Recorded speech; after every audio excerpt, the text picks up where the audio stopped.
Bonjour à tous, bienvenue sur ma chaîne YouTube. Aujourd'hui je vais préparer le mois de janvier dans mon bullet journal. Ce mois-ci j'ai choisi le film La Belle et la Bête comme thème et ma couleur d'accentuation sera le rouge. Avant de commencer ma mise en page, j'indique dans mon tableau Disney le thème du mois de janvier. La Belle et la Bête est sortie en France en octobre 1992, juste quelques semaines après ma naissance. Ensuite, je colore l'entête du mois sur ma page Futurlog en rouge, ma couleur d'accentuation de janvier. J'ai choisi d'utiliser un Crayola Supertype. J'ai déjà préparé toute ma mise en page au crayon. Je ne suis pas très fan des grandes citations en début de mois, mais cette année j'ai envie de m'entraîner à la calligraphie, donc je vais essayer de faire tous les mois une citation du film choisi. La scène que j'ai décidé de représenter pour cette page, c'est celle de la chanson « Je ne savais pas ».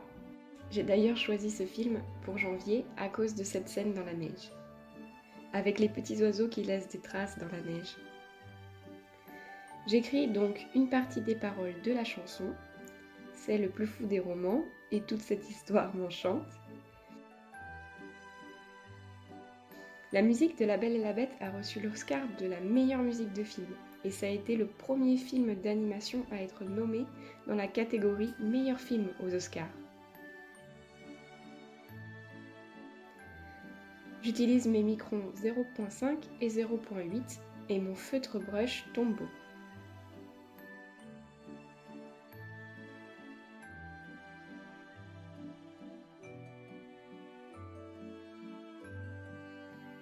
Je colorie l'écharpe avec mon Crayola Supertype.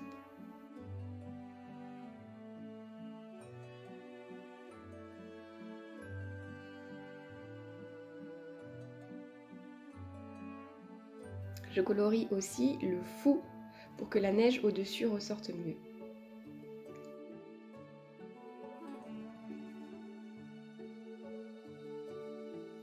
J'ajoute quelques détails sur la branche d'arbre avec mon micron 0.05.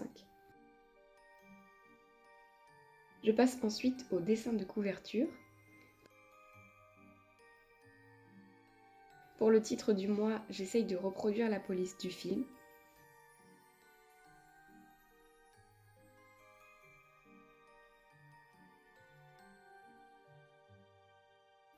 Et j'ai choisi de représenter seulement les mains de Belle et de la Bête lorsqu'ils nourrissent les oiseaux.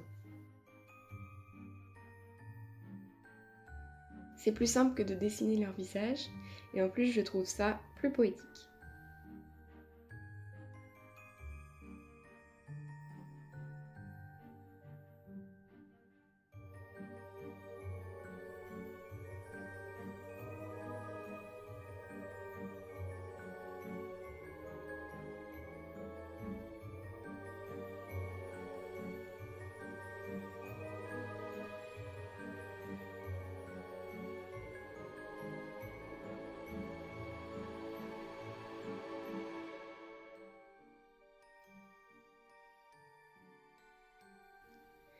J'ai choisi la couleur rouge à cause de la cape de Belle dans cette scène.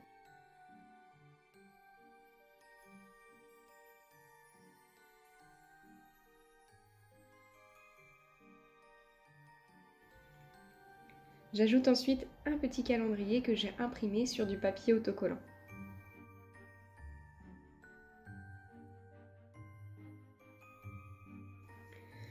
Je colore l'entête comme sur mon Futurlog.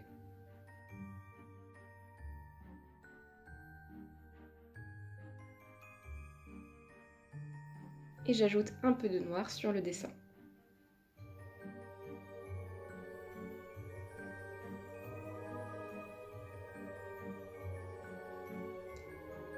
Je passe ensuite sur ma page de calendrier du mois. Tiens, la page n'est pas bien alignée avec la précédente, on voit un peu la branche en dessous. Peut-être que je mettrai du blanc. J'ajoute comme seule décoration les traces d'oiseaux dans la neige. Je fais ensuite un cadre pour mes vidéos du mois pour noter l'avancement, planifier, filmer, éditer, ajouter la musique et écrire les sous-titres. Et un cadre pour mon livre audio du mois. Pour le calendrier, j'ai choisi de faire des cases de 6 points par 6 points. J'aime bien avoir un calendrier pour planifier les événements du mois, mais en général il est très peu rempli. Donc cette année, j'aimerais y faire des petits dessins qui représentent ma journée passée. C'est pour ça que je ne décore pas trop cette page.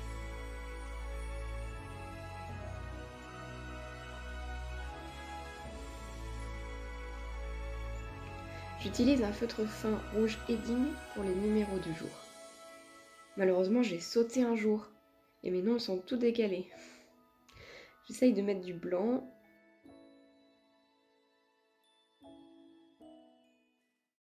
Mais mon feutre n'écrit pas bien par-dessus. Donc je décide de retirer le blanc et de faire des ronds rouges avec mon Crayola et de noter les numéros en noir.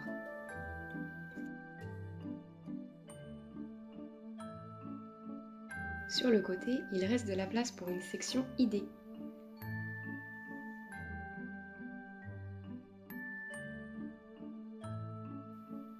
Pour voir les pages suivantes, je décide de couper le bord de ma page gauche avec mon couteau de précision.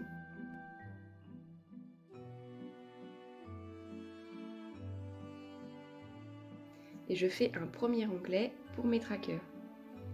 À gauche, j'ai imprimé mon tableau de tracker de sommeil, humeur, dessin, piano, sport et nombre de pas. J'aime bien tout voir sur une seule ligne.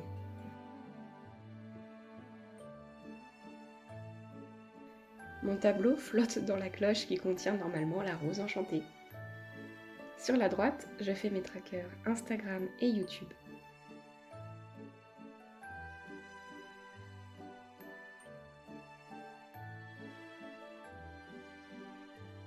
Chaque pétale de rose correspond à un jour et je noterai les jours où je poste et si j'ai de nouveaux abonnés.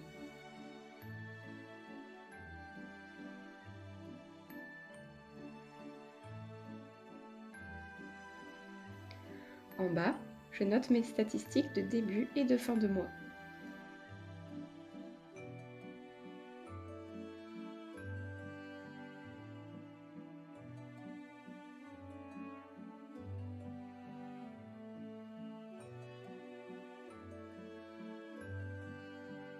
Je découpe ma page pour voir mes onglets semaine.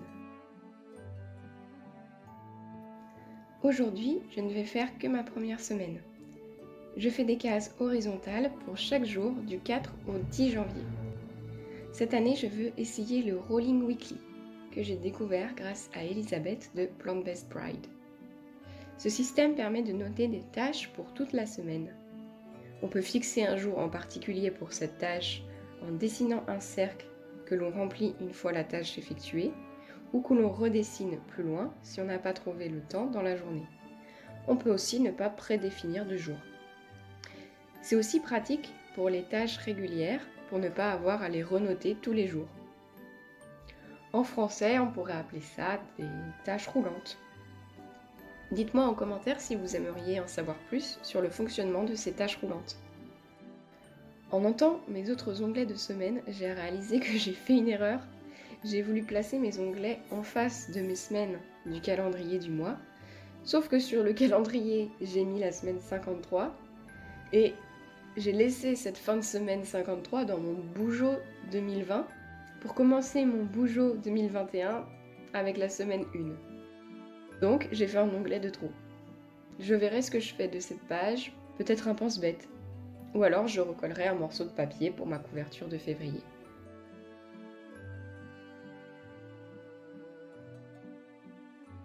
Et voilà le tour complet de ma mise en page de janvier.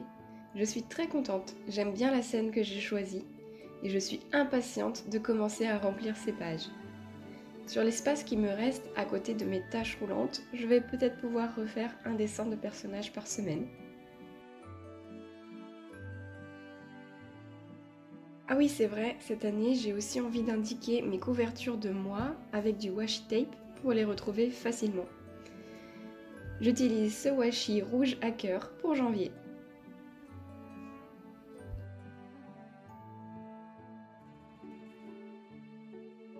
Merci Merci à tous d'avoir regardé cette vidéo jusqu'au bout. J'espère que vous avez aimé ce mois de janvier dans mon bullet journal.